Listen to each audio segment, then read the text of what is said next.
Alrighty, for today, we are going to talk about something called average rate of change.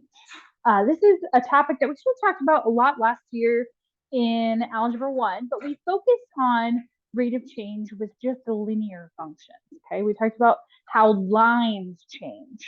For lines, for linear functions, we have a really specific special word that we use to talk about their rate of change, and that word is slope. So when we talk about the slope of a line, the slope of a linear function, we are talking about how we change from one point to the next, right? How I change vertically and how I change horizontally. So if I'm looking at how I get from this point to this point, that's a rate of change. And for a linear function, that rate of change is constant. It's the same no matter what 2 points I'm working between. So if I could see another point on this graph, however I got from here to here, I can follow those same directions to get from here to here, to get to the next point, to get the points back this way. For a linear function, that rate of change is constant, and it's called the slope. And we spent a fair amount of time back in Algebra 1 talking about how to find the slope of linear functions in all different forms. So remember, if I have 2 points on a line, any 2 points at all, we can find the slope of that line. We had a little formula for that. y2 minus y1 over x2 minus x1.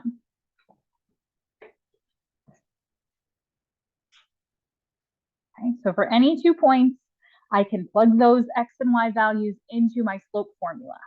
Okay, if you have trouble remembering if it's the x's or the y's on top, remember that we usually think of slope as rise over run. And rise would be my y-axis, right? If I'm going up or down. Run would be my x-axis, left to right. So rise, the y values are on top. Run, the x values are on the bottom. So just as a refresher, I want to find the slope for a couple of lines here. For A, we've got 2 points on the line.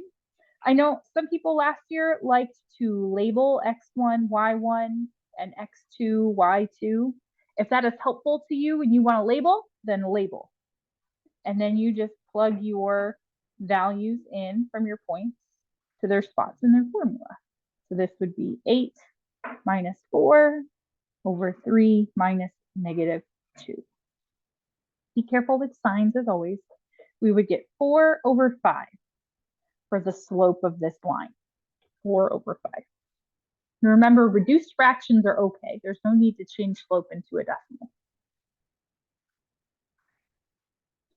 For B, where I have a graph, we have a couple of options. One, I could actually write down, find the coordinates. I know some of my grid lines are kind of light here, but this would be 0, 3. And this point would be 1, 2, 3, 4, 5, negative 1.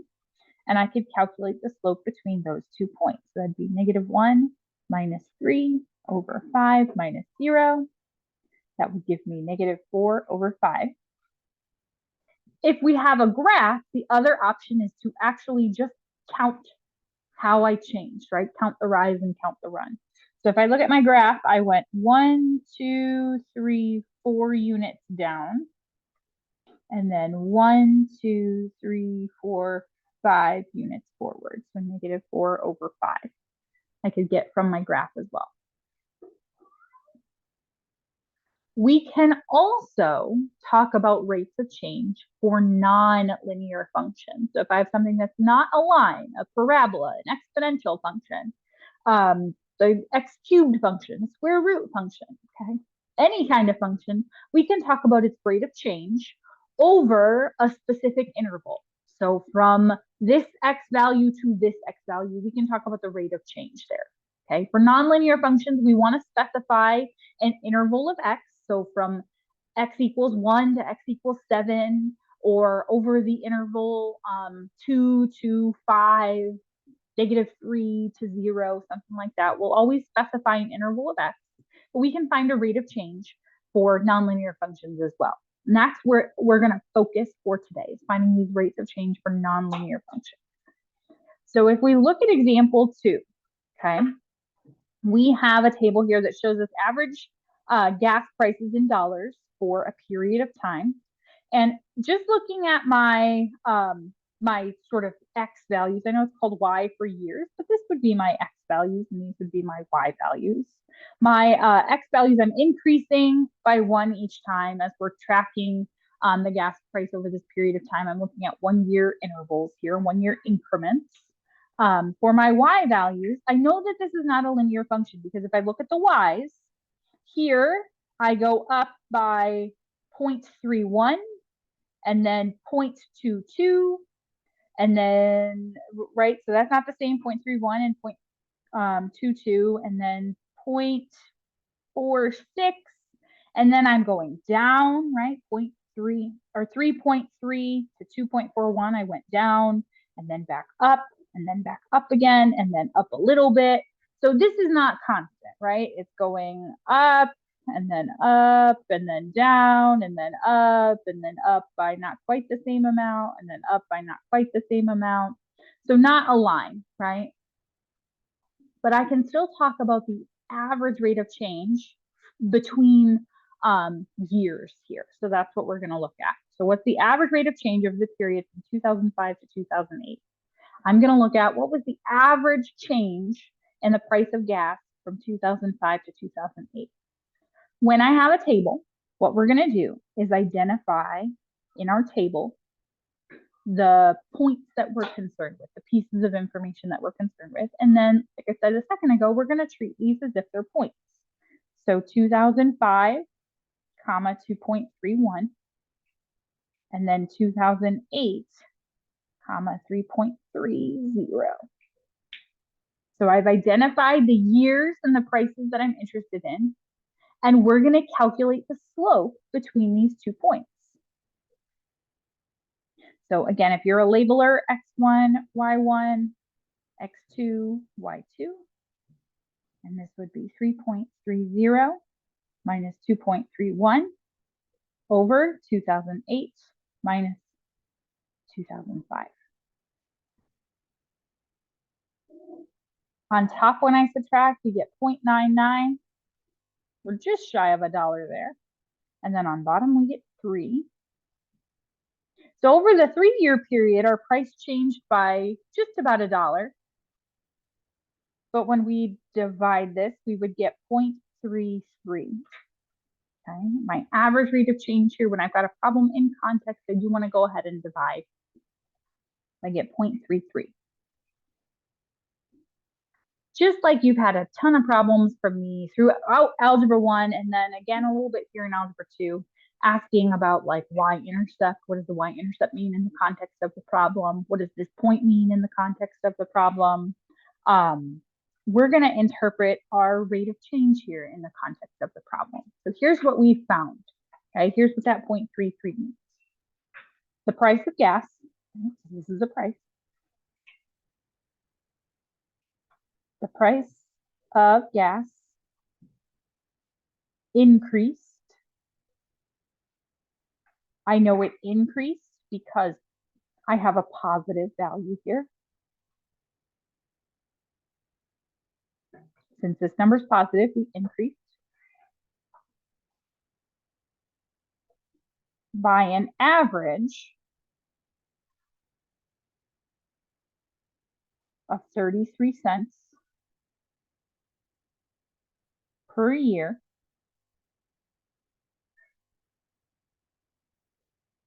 from 2005 to 2008. The price of gas increased by an average of 33 cents per year from 2005 to 2008.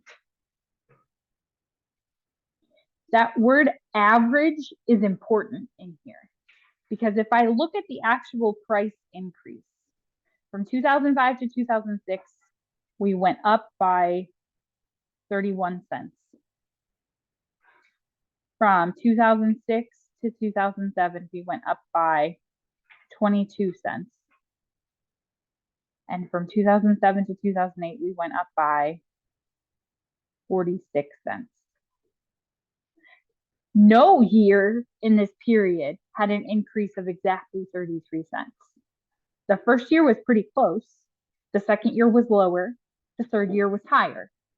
The average of all three is where I get the 33 cents, right? That's what I've done here. I found that total price increase over that 3-year period, and I divided by 3, and I got the average price increase over that time.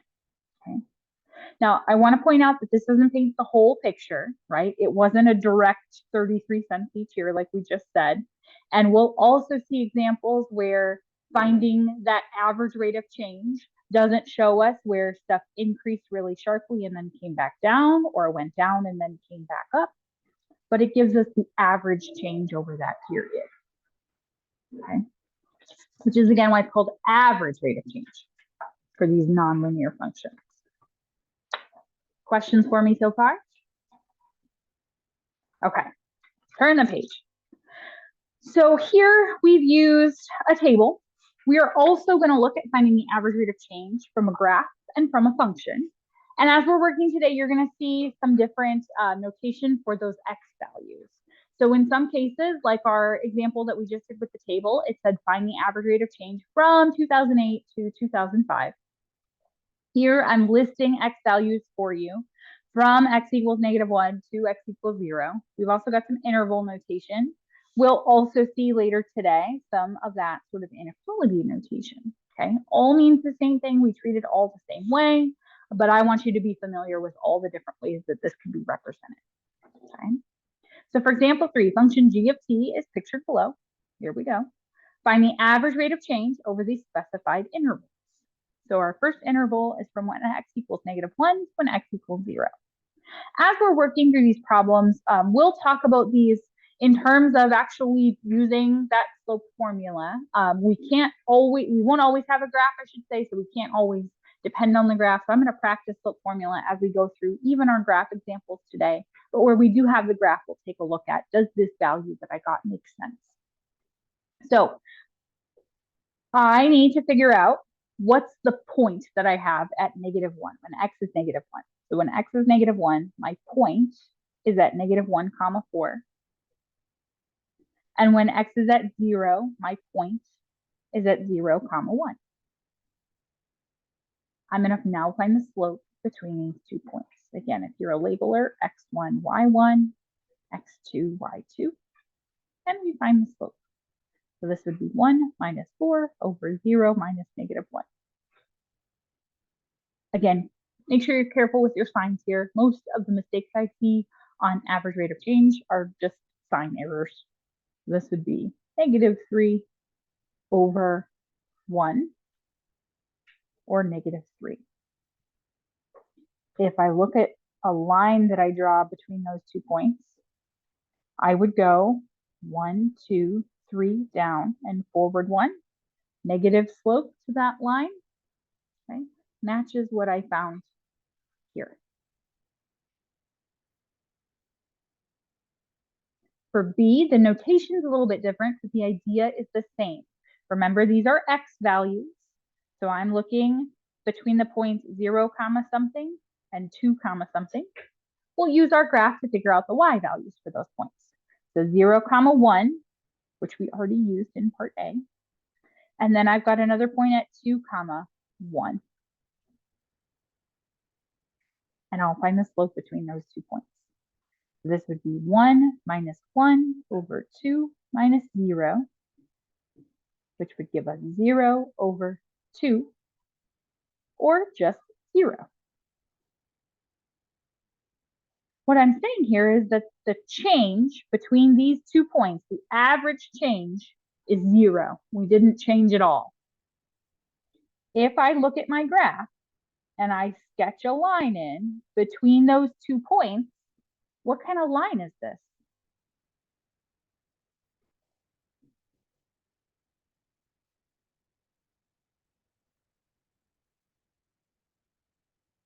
What kind of line is this?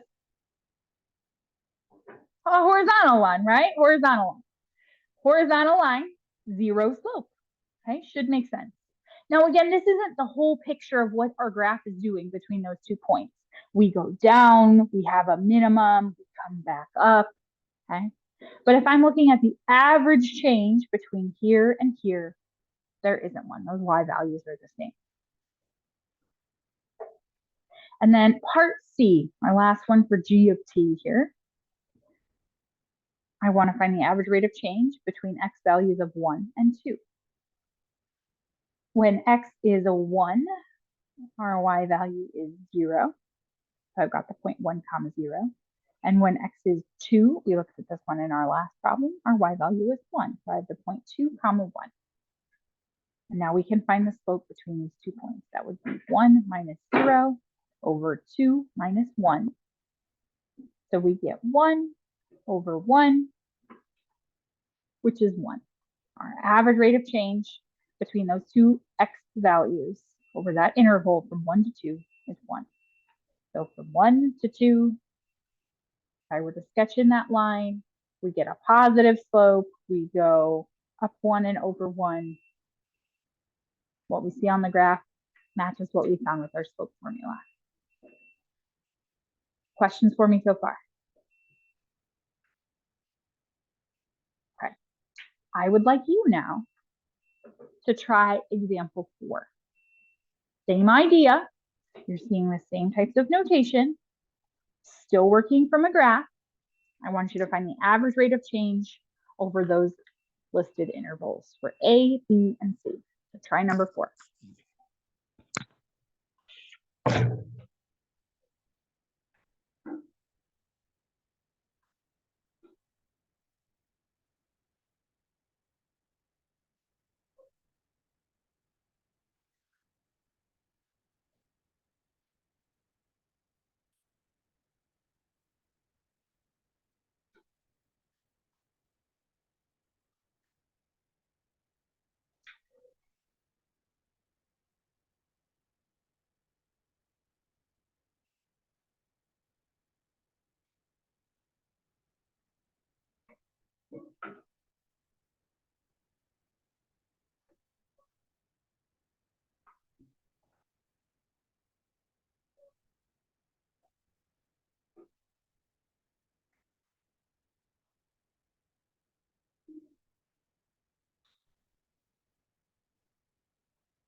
Let's take a look at these. Check your work as I go through these. Make sure you ask questions if you need to. So -1 comma 0, and then 2 comma 0. Again, I'm going to practice the formula here. We'll need it for some of the other problems that we do. So I'm going to practice it here where we can check it on a graph. This would be 0 minus 0 over 2 minus -1. So on top, 0. On bottom, 3. 0 over 3 is just 0. And if I look at my graph, I can see I have a horizontal line there. From here to here, my average rate of change would be 0. We went down, we came back up, we ended at the same sort of height at that same y value. So 0 change here on average. For B, from -4 to 0 as my x values. I'm going to use the graph to find my y. So -4, 1, 2, 3, 4, comma 0. And then 0, comma -2. We're going to find our average rate of change here. This would be -2 minus 0 over 0 minus -4. So we have -2 over 4, which we can reduce to -1/2. If I look from -4 to 0, I know that my rate of change should be negative. And then again, we could check this by counting on our graph. We go down to and over 1, 2, 3, 4. So negative 2 over 4, which we could reduce to negative 1/2. Same thing we got with our slope formula. And then finally C here, 0, comma, it should be negative 2 that we got from part B. And then 2, comma, 0, which we already found in part A. And then we find our slope. So 0 minus negative 2 over 2 minus 0. We get 2 over 2, which is 1. And if I look on my graph, from x equals 0 to x equals 2, we have a positive slope. It would be up 2 over 2. 2 over 2 reduces to 1. Same thing that we found with our slope formula. Questions for me on example 4. Okay. So if you have a graph, it's nice that you can kind of see that visually. Slope would be positive, slope would be negative, slope would be 0. If I don't have a graph, we've already talked about how to look at average rate of change from a table. The last thing we're going to look at for today is average rate of change from a function. I do get a little bit extra work I need to do here, legwork to set up my problem when we're using a function. Just like with our graph, we knew the x, we had to use our graph to find the y. We know the x, we have to use our function to find the y so that I get my points and we can find that average rate of change. So a little more work on the setup for these, okay? So if I want to find the average rate of change for this function over the interval from 1 to 9, that means I need to figure out what are the y values at 1 and at 9. So I'm going to find f of 1 by plugging 1 in for x in my function. So this would be 1 minus 2 times 1, and then 1 minus 2, which is negative 1. So I have the point 1, comma, negative 1. And then I've also got to find f of 9, right? I know it's going to be 9, comma, something, but I have to plug 9 in and evaluate and figure out what the y value is there. So this would be 9 minus 2 times the square root of 9. So that's 9 minus 2 times 3, which is 9 minus 6, which gives us 3. So 9, comma, 3. So a little extra legwork to set this up when I've got the function. Once you have your 2 points, you're using slope formula again. So this would be 3 minus negative 1 over 9 minus 1. So we get 4 over 8, which we can reduce to 1/2. And our average rate of change over the interval 1 to 9 for this function would be 1/2. So we are increasing since this is a positive value. Questions for me? Not too bad. This last one was probably the worst just because I have to evaluate, find those y's. But otherwise, it shouldn't be too bad. If you have a table or a graph, it should be pretty easy to find your points and then find the slope between.